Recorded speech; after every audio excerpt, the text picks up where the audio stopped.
বছর কেটে গেলেও রাজনৈতিক সংঘর্ষের রেশ যেন এখনো দগদগ করছে সন্দেশখালীর মাটিতে। সন্দেশখালীর মাটিতে রাজনৈতিক সংঘর্ষের রেশ এতটাই ভয়ঙ্কর যে এখনো দুঃস্বপ্নের ঘোর থেকে বেরোতে পারেননি সন্দেশখালীর বাসিন্দারা। আর সেই পরিস্থিতিতে দাঁড়িয়ে আজ অর্থাৎ বৃহস্পতিবার সন্দেশখালীতে উপস্থিত হন বিরোধী দল নেতা শুভেন্দু অধিকারী। আর উপস্থিত হয়ে তিনি একটি বিশেষ শ্রদ্ধার্ঘ্য অনুষ্ঠানে অংশ নেন, মাল্যদান করেন সেই সমস্ত ব্যক্তির ছবিতে যারা 2019 সালে তৃণমূল বিজেপি দ্বন্দ্বে নিখোঁজ হয়েছিলেন। আর সেখান থেকেই শুরু হয় নতুন এক বিতর্ক।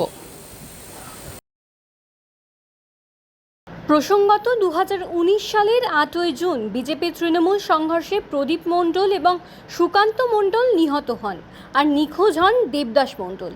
5 বছর পেরিয়ে গেলেও তার খোঁজ মেলেনি। সম্প্রতি বিরোধী দল নেতা শুভেন্দু অধিকারী কানমারিতে এক শ্রদ্ধাঞ্জলি সভায় দেবদাস মণ্ডলের ছবিতে মাল্যদান করে শ্রদ্ধা নিবেদন করেন।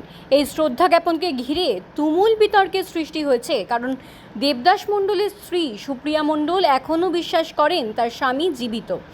তিনি প্রশ্ন তুলছেন, মৃতদেহ না পেয়ে কিভাবে তাকে শহীদ ঘোষণা করা হলো। বিতর্কের সূত্রপাত হয় যখন শুভেন্দু অধিকারী দেবদাসের স্ত্রীকে পাশে বসিয়েই শ্রদ্ধা জানান, কারণ সুপ্রিয়া মণ্ডল তার স্বামীর জীবিত থাকার আশা এখনও ছাড়েনি।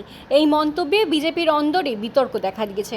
প্রদীপ মণ্ডলের স্ত্রীও দেবদাসের নিখোঁজ থাকার বিষয়টি তদন্তের দাবি করেছেন। 2019 সালের সেই ঘটনায় শেখ শাহজাহান সহ একাধিক তৃণমূল নেতার বিরুদ্ধে অভিযোগ উঠেছিল, যদিও পরে শাহজাহানের নাম এফআইআর থেকে বাদ দেওয়া হয়।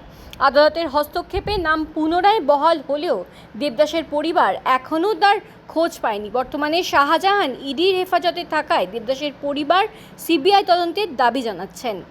তবে বর্তমানে শুভেন্দু অধিকারীর এই শ্রদ্ধাঞ্জলি সভা এবং দেবদাস মণ্ডলের নিখোঁজকে ঘিরে বিতর্ক আবারও সন্দেশখালীর এই সংবেদনশীল এবং রাজনৈতিকভাবে গুরুত্বপূর্ণ বিষয়টিকে সামনে নিয়ে এসেছে বলে মনে করছেন বিভিন্ন রাজনীতিবিদেরা।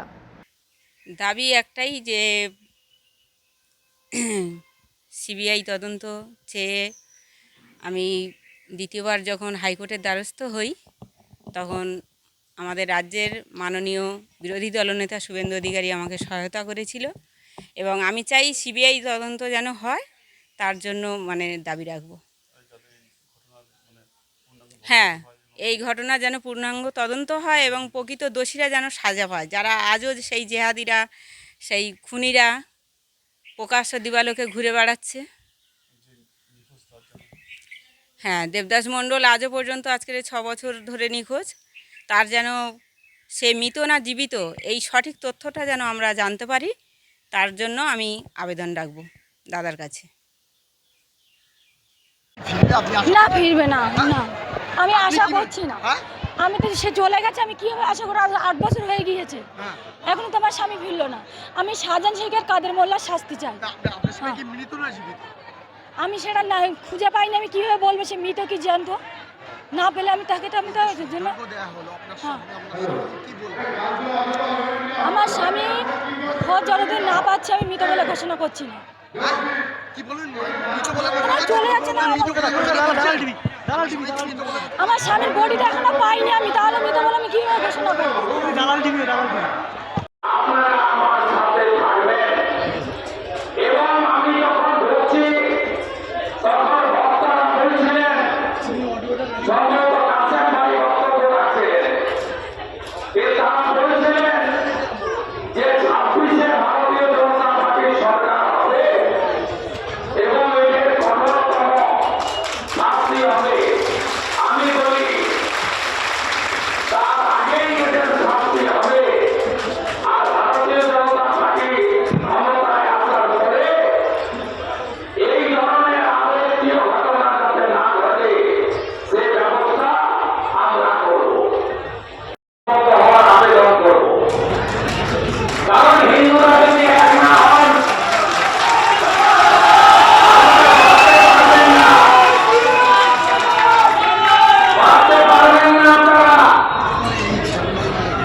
রক্তাক্তকরণ হয়েছিল তাকেও মধ্যরাত্রে এই গুন্ডারা ছেড়েছে।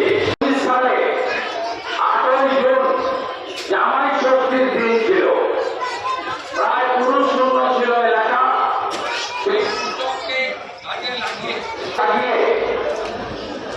শাহজাহান বাহিনী তাদের মোল্লার নেতৃত্বে তারা এই নৃশংস খুন করে দেহ লোপাট করেছিল। আমি সুকান্ত মণ্ডলের মায়ের চোখের জলকে সামনে রেখে আপনাদেরকে একটা কথা বলে দিয়ে যেতে চাই যে আমি এই কেসটা গত বছর টেক আপ করি শাহজাহান কাণ্ডের পরে। তখন